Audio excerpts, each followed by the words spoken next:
Right then, this is a walk around video, and this is for a Honda Civic 2.2 EX GT diesel. This car's covered just 42,900 miles, finished in black with a full black leather interior, and it's been a wonderfully looked after car. It really is in fantastic condition. Come around the front of the car here for you.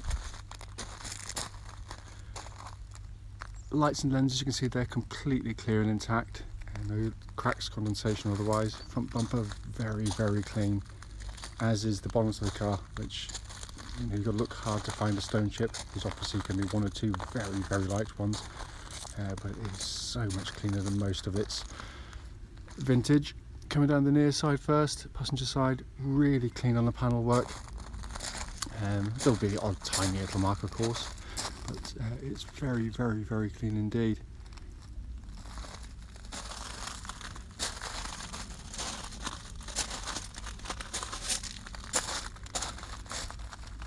So it's a bit grainy, the video this morning. I do apologise. The rain's about to come and I've got to do this relatively early in the morning, but hopefully it shouldn't come out too badly.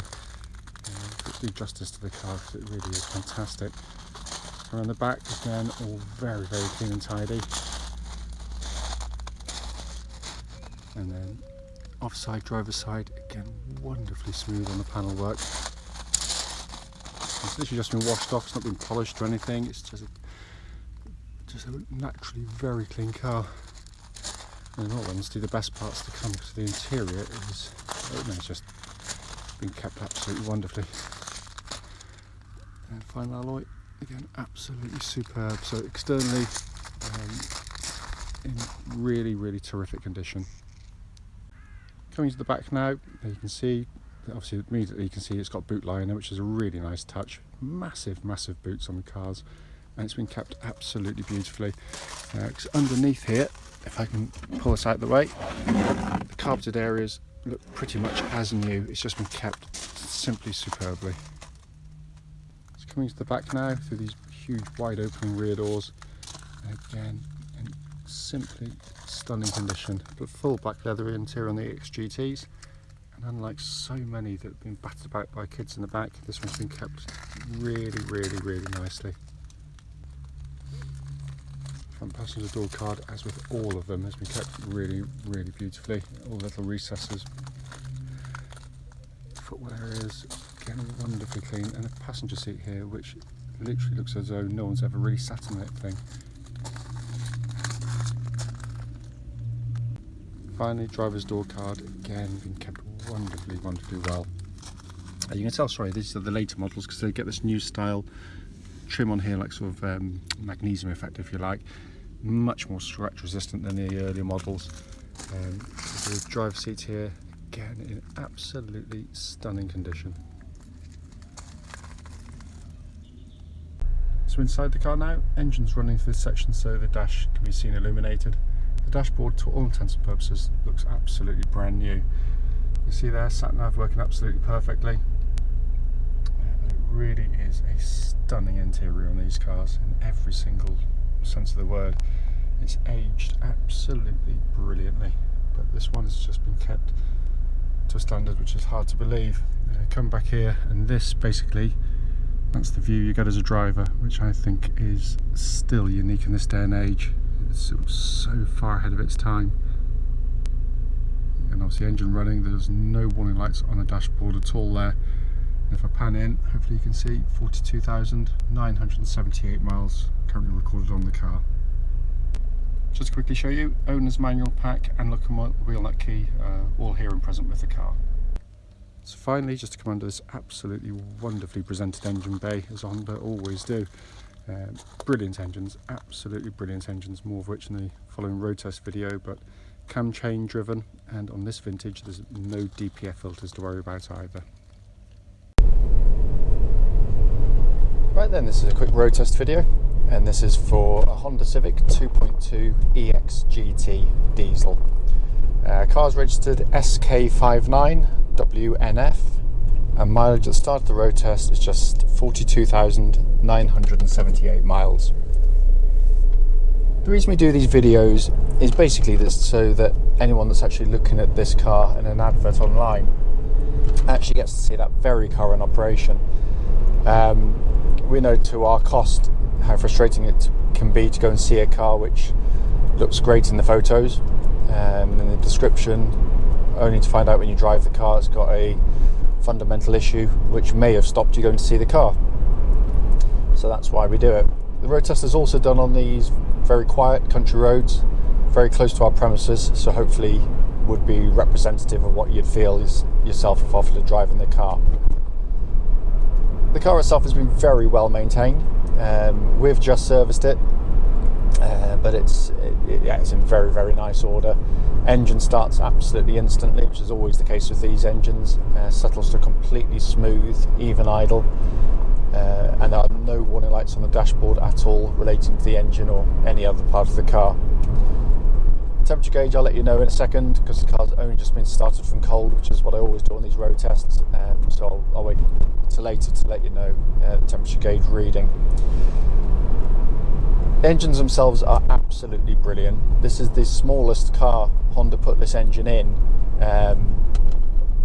and in lots of ways all the better for it, because it's just a fantastic engine for this. It's virtually kind of hot hatch performance to the thing. It's very quick indeed, but because of the relative lightness of the car and aerodynamics, it also means it's incredibly fuel efficient as well. So getting over 50 to the gallon, generally speaking, is relatively easy in them. I've got customers getting a lot more than that, some getting less, but it's all to do with driving style, where you live and what your commute might be. Cam chain driven engines, as I said in the walk around video, and a reputation for reliability that no other manufacturer offers in this particular class of car, and certainly age of car. But the engine's absolutely superb, it really is. Engine then feeds through clutch and into gearbox. Clutch is smooth, positive, bike point is exactly where it's meant to be on the pedal travel, so all good there. 6-speed manual gearbox, which I've eulogised about many a time on these videos, and this is no different. It's absolutely brilliant. Honda put a lot of effort into these gearboxes to give you a really nice shift quality, because the problem with most modern cars that are front wheel drive, that gear lever there is connected to the gearbox underneath by cables, not by mechanical rods.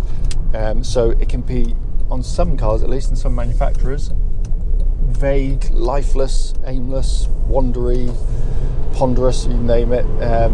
This is the absolute opposite. It's so slick in operation, short in throw, snappy in action, brilliant synchromesh every single gear. It's just faultless, absolutely brilliant gearbox, one that you want to use rather than use out of necessity. Steering of the car, again, massive strong points on these, incredibly direct. It also happens to track absolutely bullet straight, so I'm going around a corner, doesn't help. Let's go around on the straight bit here. It just literally, so it tracks bullet straight. There's no vibrations at all coming back to the steering wheel of the car at this speed or any speed up to the legal limit. But it's just such a fantastic steering system. You just touch it and move, hardly any motion. Corner through here, literally just pick a spot, turn, it holds its line brilliantly. It's just such an engaging car to drive. They are wonderful, wonderful cars. And I can feel no slack in the steering at all. It feels really tight and taut. Same goes with the chassis. What I'm looking for when driving the car on the roads, it's just any signs of any kind of knocking noises or clunks when it goes into the into bumps, and there's nothing. You hear it hitting the bumps, but nothing beyond that. Normally I'd slam the brakes on at this point. I'm not going to now, because we've literally just fitted brand new brake pads onto the car, onto the front. They were actually an advisory on the last MOT, and obviously that we've now attended to them. They weren't actually that bad, but we actually did it, so they're brand new, but I don't want to ruin them by slamming the brakes on. But the discs were good. There's no rumbling or pulsing when you hit the brake pedal at all, so all in good order there. Coming back to the chassis, sorry, I should have mentioned, I mean, the chassis and the steering together are superb. It'd be horrible to have quick steering but with a really soft suspension. This has lovely taut handling. For the enthusiastic driver loves these cars, and on roads like this it's really comfortable. It's very compliant, rides bumps well. The only bumps it gets caught out with, as with most modern cars unfortunately, are those kind of sharper ridges and potholes where it can bang into them a bit, but nothing, it's not uncomfortable. It's just, you know, it's what the suspension setup is on the car, and I happen to absolutely love it, by the way.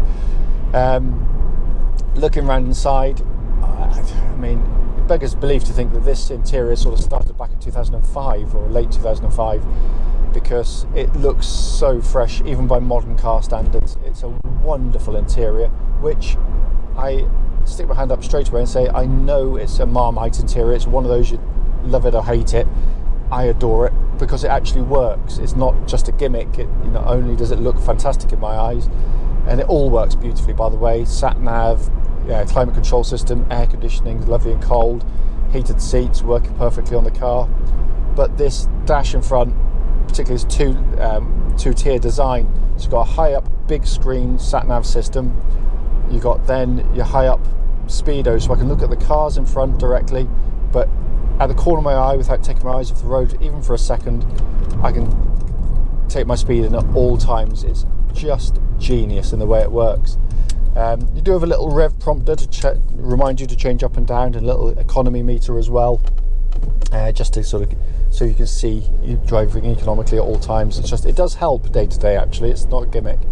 Down below that, this wonderful kind of floating hologram effect dials with backlighting. I mean, it looks great in the day. It looks fantastic at night when it's all illuminated. So you've got this huge rev counter with information pod in the middle, which kind of floats out of it. Then you're flanked either side by the fuel gauge and temperature gauge. Temperature gauge, by the way, now we're up to full operating temperature, running as a third, which is exactly where it should be on a Honda car. But it looks fantastic. It really does. Scattered around here, your other controls, little switches you can press, ventilation system, all falls easily to hand. And because it's the facelift version, you get this kind of textured finish here rather than the flat plastic of the last one, which always looked lovely when they were new, but would scratch very easily fingernails and look quite grubby. This is a much better design, as with all the other plastics inside the car, much more resilient to that, which Honda picked up on very quickly with this facelift model. It really is a wonderful car. I love them, I really do. So I'm afraid it's a horribly biased video, but there we go, I can't help that. But as I said at the start, the point is to be critical. Whilst driving the car, it just drives absolutely perfectly. It really does, and I've sold thousands of these particular cars. So we know them very well indeed, and being such a low mileage one, you'd expect it to be good, and it doesn't disappoint. As always though, if you've got any questions about this car, please don't hesitate to give us a call.